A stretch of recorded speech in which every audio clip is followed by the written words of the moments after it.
Allez hop, Donnarumma, hop, hop, hop, hop, hop. Non, je rigole. Oh, Je tu peux pas dire ça ce soir. je rigole, bien sûr.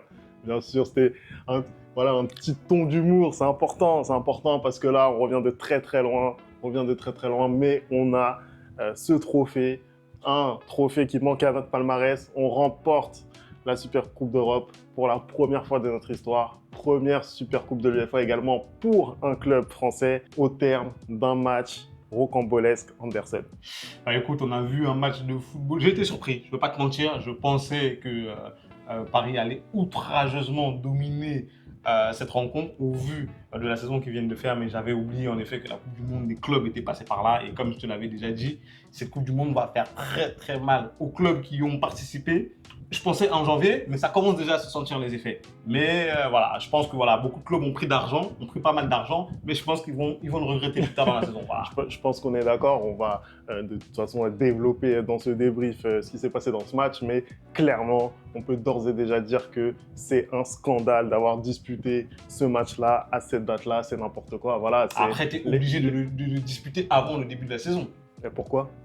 Non, parce que c'est l'habitude de commencer la saison en sachant déjà qui est champion, super champion d'Europe. C'est une habitude. Après, voilà, tu as des super coupes de championnats nationaux qui se jouent en plein milieu de la saison. Je vois pas pourquoi ça ne serait pas le cas pour cette super coupe d'Europe.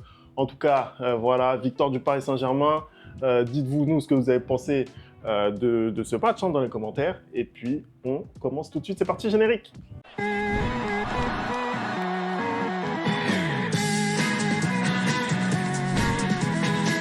Avant de commencer le débrief, merci déjà pour votre fidélité depuis qu'on est revenu. En vrai, voilà, on savait que ça serait compliqué, mais malgré tout, vous nous soutenez et ça fait plaisir. Ça fait énormément plaisir quand je vois les scores qu'ont fait notre vidéo sur l'avant-saison du Paris Saint-Germain. Ça fait plaisir et j'ai envie de vous encourager dans cette direction-là. Continuez à liker, à partager, à commenter, à republier. Et nouveauté, on a découvert en même temps, Femi et moi, sur YouTube. Apparemment, sur ceux qui en tout cas utilisent le téléphone, vous avez la possibilité de booster la vidéo. Donc, n'hésitez pas à slide à droite dans les commentaires et de booster la vidéo parce que je pense que ça aide énormément. Donc, voilà ce que j'ai à dire. Sur le match Anderson, bon, déjà, effectivement, en avant-match, on s'inquiétait un petit peu des états de forme des deux équipes, notamment de celui du Paris Saint-Germain, puisqu'il venait tout juste de reprendre l'entraînement, 6 petits jours d'entraînement dans les jambes, face à une équipe de Tottenham qui déjà avait bien entamé sa préparation, puisque eux, ils ont repris l'entraînement la semaine qui a suivi la fin de la Coupe du Monde des clubs. On est quand même dans une matrice, c'est incroyable. On est en train de se rendre compte que les équipes ont débuté leur saison quand les équipes étaient encore en train de terminer leur saison. C'est juste incroyable. Et effectivement, tu le disais en introduction, Anderson, ça s'est ressenti sur le terrain. Totalement. C'est-à-dire que dès que le match a commencé, j'ai senti une équipe de Tottenham qui a tout de suite sauté à la gorge du Paris Saint-Germain. Et j'ai eu un peu l'impression de revoir un remake du Paris Saint-Germain-Chelsea en finale de la Coupe du Monde des clubs, où Tottenham était très très engagé, il mettait de l'impact physique et tu voyais que vraiment les joueurs côté parisien étaient beaucoup plus empruntés physiquement. On l'avait notamment vu avec un Achraf Hakimi ce soir qui fait un match calamiteux. Moi je suis désolé, le nombre de pertes de balles il est immense. Ok, je veux bien que tu sois fatigué, mais voilà, ça n'excuse pas tout. Non, mais justement, je pense qu'on sous-estime l'importance en fait du physique dans la gestion technique des événements, parce que au final, tu parles d'Achraf Hakimi, effectivement, ce soir, il passe à travers, mais bon, est-ce que c'est le seul? Non. On voit Nuno Mendes, pareil, qui a été coupable de relance absolument lunaire. Après Nuno, ce soir, il a quand même eu pour la première fois, je pense, de la saison, un véritable candidat en face de lui, qu'il a bougé à plusieurs reprises, qu'il a mis à mal. Après, encore une fois de plus, est-ce que c'est aussi pas dû au fait que Nuno, je pense que ça va être son 65e, voire 70e match de la saison. Donc, voilà. Non, mais voilà, c'est ça. Et je pense que, voilà, déjà, il y a toute la saison dernière, physiquement, émotionnellement, qui a été très, très lourde. Tu coupes pendant 3 semaines, tu reviens, tu joues un match aussi important tout de suite après, quasiment sans rythme dans les jambes, et tu te retrouves face à un client comme Mohamed Kudus ce soir qui fait un très très bon match. Donc effectivement, ça a été compliqué, mais voilà, l'apport du physique dans ce que tu es capable de proposer techniquement, je pense que c'est très très important. C'est vraiment sous-estimé. Et moi, oui, quand j'ai regardé le début du match, j'ai vu effectivement la façon dont Tottenham a sauté à la gorge du Paris Saint-Germain. J'ai vu la première situation, je crois que c'est Pedro Porro directement qui sur justement la perte de balle voilà, d'Achraf, il me semble, qui place cette frappe. Je me dis, on va passer un sale quart d'heure. Hein. Ça a été le cas. Après, je trouve quand même que petit à petit, on a remarqué la supériorité technique du Paris Saint-Germain dans le sens où ils ont réussi à calmer un peu les choses, je trouve. C'est-à-dire qu'il n'y avait plus non plus des occasions franches pour Tottenham. Paris arrivait à garder un peu plus souvent le ballon parce qu'ils ont sur cette le match, qualité il n'y en a pas technique. énormément. Voilà. Mais oui, mais après, moi, ce qui me faisait un peu peur pour le Paris Saint-Germain, c'est qu'à chaque fois que Tottenham avait le ballon en contre-attaque, ils allaient au bout et il y avait une occasion. C'est-à-dire qu'ils pouvaient faire très mal au Paris Saint-Germain. D'ailleurs, Lucas Chevalier a eu l'occasion de s'illustrer sur cette belle frappe de Richarlison, qui a d'ailleurs énormément pesé avec son jeu de haut but comme ça sur la défense parisienne ce soir. Mais en fait, tu sentais clairement la différence au niveau du physique. Et moi, je pensais que plus le match allait aller justement et plus tu allais sentir cette différence au niveau du physique. Et quelle n'a pas été ma surprise, surtout que quand ils rentrent en deuxième mi-temps, ils marquent un deuxième but qui leur permet d'être à l'abri très vite. Quelle n'a pas été ma surprise de voir qu'à partir du moment où ils menaient 2-0, ils ont décidé d'adopter ces stratégies que je déteste, mais tu le sais, peu importe l'équipe qui joue et qui le fait, que ce soit le Real Madrid ou que ce soit n'importe quelle équipe, à partir du moment où tu mènes 2-0, pour moi, tu n'as pas à aller défendre, surtout quand ton adversaire vient, non, je suis désolé Femi, ton adversaire vient de subir je ne sais combien de matchs, est fatigué je ne sais combien de fois, et surtout que tu as dans ce match-là, tu l'as mis à mal par ton impact physique. Et ça veut dire que toi, en tant que Tottenham, tu as beaucoup plus de ressources physiques pour continuer à le mettre à mal. Je suis désolé, tu n'as pas à subir. Encore une fois, la meilleure manière de subir, c'est de conserver le ballon. Et ce soir, ils en avaient la possibilité et les capacités pour le faire. Alors, 2 points. Déjà, premier point, je me demande dans quelle mesure Tottenham, sur sa première mi-temps, a vraiment gaspillé énormément d'énergie. Parce qu'on parle beaucoup du fait que voilà, il faut rentrer dans l'art du PSG, c'est vrai, mais qu'est-ce que ça te coûte physiquement? Parce que le PSG aujourd'hui, c'est un monstre physique, c'est-à-dire que une des principales caractéristiques du Paris Saint-Germain, en temps normal, hein, je ne te parle pas forcément de ce soir, mais en temps normal, c'est les kilomètres parcourus, c'est le fait que ça court énormément, c'est le pressing à outrance, donc c'est les qualités aussi athlétique, tu vois. Je suis d'accord avec ça, mais tu peux pas le mettre là ce soir quand tu sais que quoi qu'il arrive, ces joueurs de Tottenham sont beaucoup plus en forme que les joueurs du Paris Saint-Germain. Quoi qu'il arrive, tu vas pas me dire que sur 90 minutes, tu n'es pas capable de te sacrifier, hein, pour aller chercher ce trophée. Moi, je suis désolé, ce qu'on a vu ce soir, c'est juste de l'inexpérience qu'on a vu ce soir de la part de Tottenham. Je suis désolé, c'est juste une équipe qui n'a pas l'habitude de gagner des trophées, quand elle se rapproche du trophée, elle fait tout ce qu'elle faut, elle fait tout ce qu'elle pense devoir faire pour le garder, parce que je suis désolé, c'est une faute professionnelle ce qui s'est passé ce soir. Moi, honnêtement, après, on peut avoir cette lecture, effectivement, tu mènes 2-0 à 10 minutes du terme, on peut avoir cette lecture de se dire c'est une faute professionnelle, mais moi je suis désolé, si ce soir ça avait été Arsenal ou même Tottenham qui fait cette stratégie de se mettre en défense et qui termine à 2-0, c'est rideau, terminé, merci, au revoir. On dit quoi? On dit ouais, Tottenham a super bien joué en première mi-temps, ils ont géré la deuxième mi-temps et puis circulé, il n'y a plus rien à voir. Donc en fait, il y a ce double discours qui est finalement impacté par le score, qui change en fonction du score, qui moi me dérange.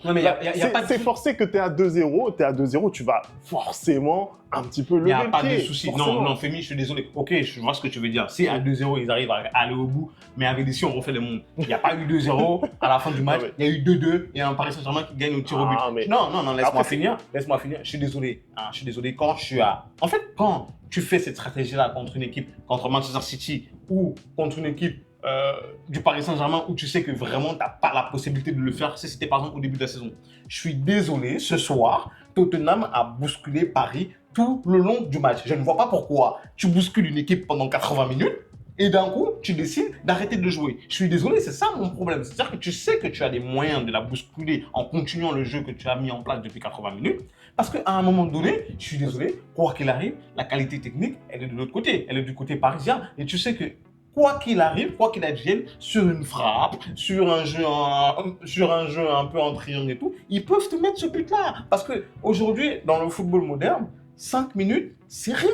5 minutes, on a vu des équipes gagner des Ligues des Champions en mettant 2 buts en 5 minutes. Bien sûr. Tu vois, c'est absolument rien. Donc, du coup, je ne peux pas comprendre. Non. Encore une fois, la meilleure défense, c'est l'attaque. Je ne peux pas comprendre que tu te recroquevilles en défense à 11. Hein. Quand tu sais très bien le faire, il n'y a pas de souci, ça peut marcher. Parce qu'ils l'ont fait en finale de l'Europa League. Je crois que c'était contre qui? C'était contre Manchester United. Ils ont réussi, mais bon, parce que l'équipe en face, elle est encore plus faible qu'eux. Donc, qu'est-ce que tu veux que je te dise? Mais je suis désolé, contre une équipe comme le Paris Saint-Germain, ce n'est pas une bonne stratégie à adopter. On l'a vu maintes et maintes fois. Ils reviennent au score. Moi, honnêtement, je pense que c'est le résultat qui te fait avoir cette analyse. On a encore des exemples, on en a plein des exemples comme ça. On a par exemple, je sais pas, le FC Barcelone. Qu'est-ce qu'on n'a pas entendu après la demi-finale retour face à l'Inter Milan? Mais qu'est-ce que c'est que ça? Tu mènes à 2 minutes du terme. Pourquoi tu continues à attaquer, etc. Mais parce que c'est bête. Mais c'est le fait, ils sont en train de regretter aujourd'hui.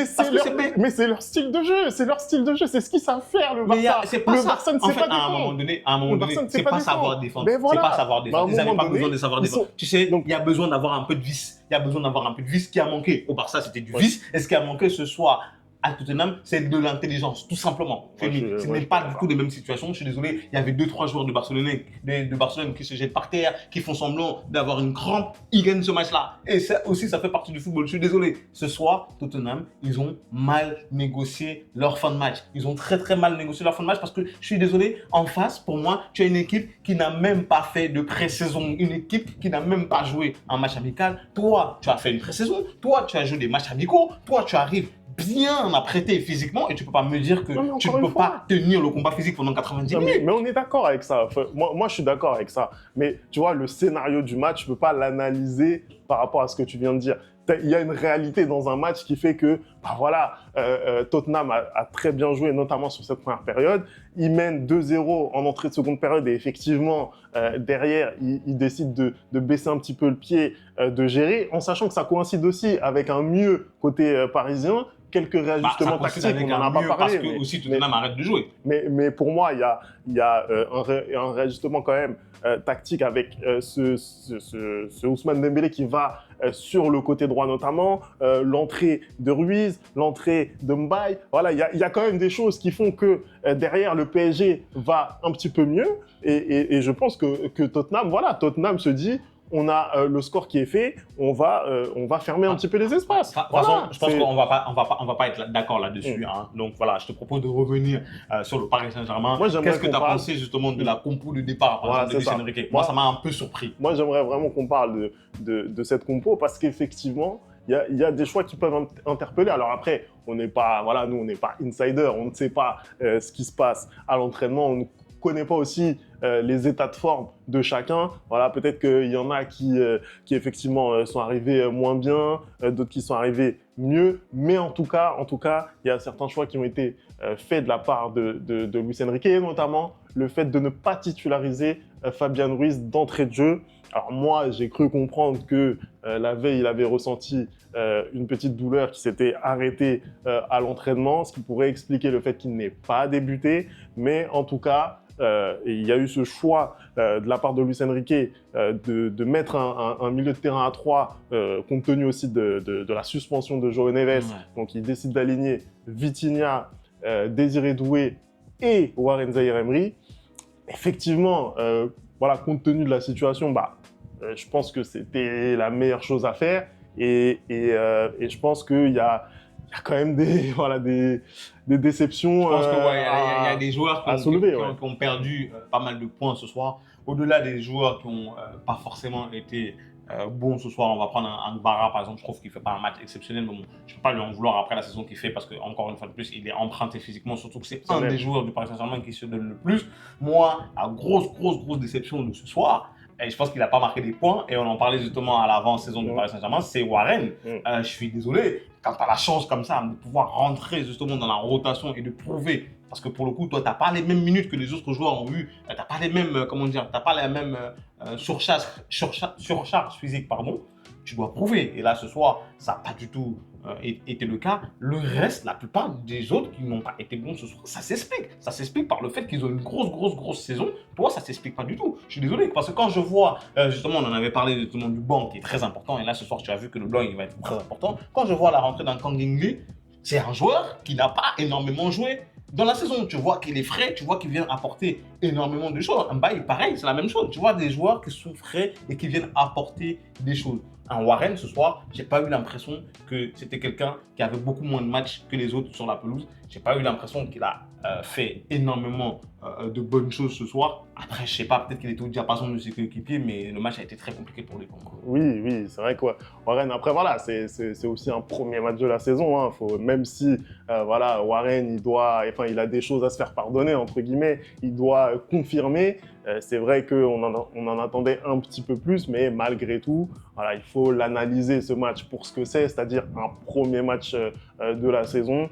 Voilà, Warren, il fait pas un grand match. Malgré tout, je pense quand même que cette saison, il aura sa carte à jouer. Par contre, je pense qu'il ne faudra pas qu'il grille trop de jokers parce que Luis Enrique, vraiment, il tranche dans le vif. Il l'a montré notamment avec l'imbroglio autour de Donnarumma. Mais voilà, Warren, match effectivement assez moyen de sa part. Et après, on avait, lors de la vidéo d'avant-saison, on a énormément parlé du banc. Et c'est vrai que là, cette saison, sur ce match-là plutôt, la solution est venue du banc. D'abord par Kang In Lee sur cette frappe, très belle frappe d'ailleurs, lointaine qui permet de réduire l'écart. Sur Kang In Lee, je le dis d'emblée, hein, moi, son entrée, je ne l'ai pas kiffé. Voilà, pour moi, là, Kang In Lee, il a fait du Kang In Lee, c'est-à-dire pas grand-chose. Voilà, il fait quand même beaucoup. Il fait des crochets, voilà. Il relance le match quand même. Il y a des touches de balles et qui sont toujours inexpliquées pour moi. Voilà, pour moi, c'est une entrée malgré tout qui reste tiède. Après, voilà, je peux pas lui enlever ce but. C'est un bon joueur de rotation. Et c'est pour ça justement que je t'ai dit que Luis Enrique veut peut-être absolument le garder. Pareil pour Ramos, tu vois que voilà, finalement, sa rentrée aussi, elle aide parce il est placé où il faut pour mettre cette tête-là et de relancer le match. Ramos, durant la saison passée, il a mis des buts très importants et à chaque fois qu'on lui donne des minutes, lui, il en profite. Tu vois ce que je veux dire? C'est pas forcément le cas de Kang In Lee. Mais bon, je vais pas lui enlever une des seules entrées importantes qu'il fait, Kang In Lee, puisque il met ce but et derrière, il transforme son penalty. Et moi, j'ai envie de parler aussi de Ibrahim Baye, parce que Ibrahim Baye, c'est un très jeune joueur, 17 ans. Sur les entrées qu'il a pu faire la saison passée, moi, je le trouvais un petit peu frêle, voilà, peut-être un manque de coffre d'un point de vue physique. Mais moi, ce que j'ai vu ce soir, ça me donne de l'espoir. Je me dis que potentiellement, il va peut-être pouvoir rentrer dans une rotation beaucoup plus sérieuse parce que là, les entrées qu'il a faites, c'est vraiment sur des matchs sans enjeu de Ligue 1 où voilà, le score était déjà fait ou alors l'enjeu était déjà plié. Mais là, effectivement, j'espère que comme à l'image peut-être d'un Mayoulou, il puisse rentrer vraiment dans une rotation et ça serait vraiment top pour le PSG d'avoir encore une fois un Titi qui rentre dans cette rotation en équipe première. Avant de terminer, hein, parce que voilà, on parle, hein, on vient de relancer la chaîne. Qu'est-ce que tu as pensé du match de Lucas Chobani, de ta nouvelle recrue? Je suis désolé, j'étais obligé. Parce que juste avant cette séance de tir au but, je me suis dit, est-ce que le Paris Saint-Germain, justement, vu qu'il allait avoir une séance de tir au but, n'allait pas regretter de Donnarumma? Qu'est-ce que tu as pensé de ce match, toi? Franchement, honnêtement, déjà, sur le simple fait de faire la séance de tir au but qu'il fait, après avoir commis cette erreur, puisque c'en est une, on va pas se mentir, déjà ça prouve le caractère du bonhomme. Premier match après, il n'a pas trop le choix. Au PSG, il a pas le choix. Il a pas le choix, mais ça peut te travailler en fait mentalement. Tu vois, t'es sur un premier match. Tu sais que tu n'arrives pas en terrain conquis, puisque tu as Donnarumma pour qui le départ a été pas très bien réalisé. Et c'est vrai qu'au final, je trouve que l'image du PSG en sort un petit peu écornée. Moi, je ne suis pas trop d'accord, hein, parce que les gens qui parlent d'irrespect, d'ailleurs, j'ai vu pas mal de supporters barcelonais et pas mal de supporters madrilènes parler d'irrespect. N'oublions pas comment on traite nos légendes. N'oublions pas comment on les pousse vers la sortie à un moment donné, quand ça ne correspond plus avec le projet du club, quand tu demandes des exigences qui ne sont pas en adéquation avec ta direction, je suis désolé, c'est totalement normal qu'on te pousse vers la Non, sortie. après, moi, je discute pas le fond. Hein. Je discute pas le fond. Je pense que ça, en fait, c'est des guerres politiques en réalité. Parce que si ça se passe pas bien et si ça a été autant commenté, c'est parce que les supporters aiment Donnarumma du fait de son parcours en Ligue des Champions. C'est pour ça qu'on commente ça. Mais en réalité, voilà. Recentrons-nous, pas de digression. Qu'est-ce que tu as pensé du match des Chevaliers? Voilà. Sur Chevalier, c'était pour expliquer un petit peu le contexte dans lequel il arrive. Bah, il fait un bon match en réalité. Après, forcément, c'est un gardien, il doit être clutch, il fait l'erreur. Voilà, c'est une erreur qui te coûte un but. Je pense aussi que le joueur de Tottenham, il doit jamais se retrouver seul pour venir mettre son coup de tête. Ouais, mais derrière, il est pris, il fait l'erreur. Dans l'ensemble du match, j'ai trouvé quand même il y avait 2-3 parades de grande qualité. C'est pour ça que je pense que son match, il est plutôt bon au final. Ça me fait un peu penser au match de Safonov contre le Bayern parce que tu peux pas analyser un match d'un gardien sans regarder ce qu'il a fait, notamment au niveau des bévues. Et c'est ça qui est ingrat dans ce poste-là, c'est que tu fais une erreur, ça se paye cash et ça entache ta prestation. Alors après, derrière, il te sauve un penalty, il y en a un qui est tiré à côté, mais ça te permet d'aller chercher le trophée. Donc non, si je devais mettre une note sur Chevalier, je dirais 6 sur 10 pour une première, ça me paraît correct. Je suis assez d'accord avec toi, je ne vais pas répéter, je pense qu'il a fait un bon match. Je trouve que dans l'ensemble d'ailleurs, le Paris Saint-Germain s'en sort très bien dans cette finale de Super Coupe de l'UEFA. Mais je pense que pour aller espérer faire quelque chose dans cette saison-là, ça me conforte dans l'idée que moi j'avais. Je pense que ça va être très difficile cette saison parce qu'il va falloir recruter. Le Paris Saint-Germain aura besoin de recruter parce que on sort d'une saison où les organismes ont vraiment été mis à rude épreuve. Et si tu vas, jouer avec les mêmes joueurs que tu as joué à la saison dernière, c'est un système déjà qui est très drainant. Hein, c'est un système déjà qui prend énormément de force en temps normal aux joueurs. Alors en plus sortir d'une saison à 70 matchs, moi je suis désolé, c'était une hérésie totale cette Coupe du Monde des clubs. Fallait juste laisser le Paris Saint-Germain jouer contre le vainqueur de je ne sais pas où et puis c'était terminé. Parce que là, je suis désolé, en janvier, Femi, on va se retrouver ici. L'hécatombe de blessures qu'on va avoir d'ici 3 mois, ça va être pas possible. Parce qu'en plus, entre-temps, il y a aussi des trêves internationales et on sait comment ça se passe à chaque fois. Je pense que les joueurs vont être empruntés physiquement énormément cette saison. Et quand je vois souvent des gens dire ouais, ils gagnent des 20 millions, on n'en a rien à foutre, ils ont qu'à jouer. Moi, je suis désolé, vous ne pouvez pas être inhumain vous pouvez pas être inhumain à ce point-là parce que au final, ce qui permet aussi nous de nous asseoir devant notre télé et de regarder des bons matchs, c'est le fait qu'eux soient en forme physiquement. S'ils ne sont pas en forme physiquement, mais ils ne sont pas capables de donner des prestations de haut niveau.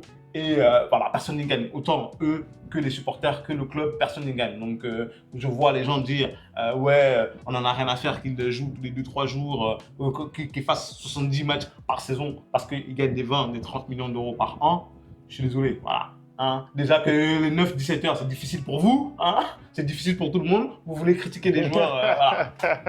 mais oui, sur le fond, je suis totalement d'accord avec toi. Je pense que la petite chance du PSG, c'est la marge qu'ils ont en Ligue 1 aujourd'hui, tu vois. À voir la saison que vont faire les challengers, hein, les Monaco, les Marseille. Mais s'ils ne mettent pas plus en difficulté le PSG que ce qu'ils font jusqu'à présent, le PSG pourra clairement faire tourner. Je pense que c'est la chance du PSG par rapport à d'autres clubs sur le continent. On verra ce que ça va donner. En tout cas, victoire ce soir du Paris Saint-Germain qui est toujours en course pour réaliser un sextuplé. Nouveau trophée ce soir avec la Super Coupe d'Europe. Voilà, nous on est contents, on mange très bien en tant que Parisien sur cette année 2025. C'est incroyable. Merci d'avoir regardé cette vidéo. On n'oublie pas les bonnes habitudes, @le replay foot. Et nous, on se retrouve très vite pour une nouvelle vidéo. Allez, ciao.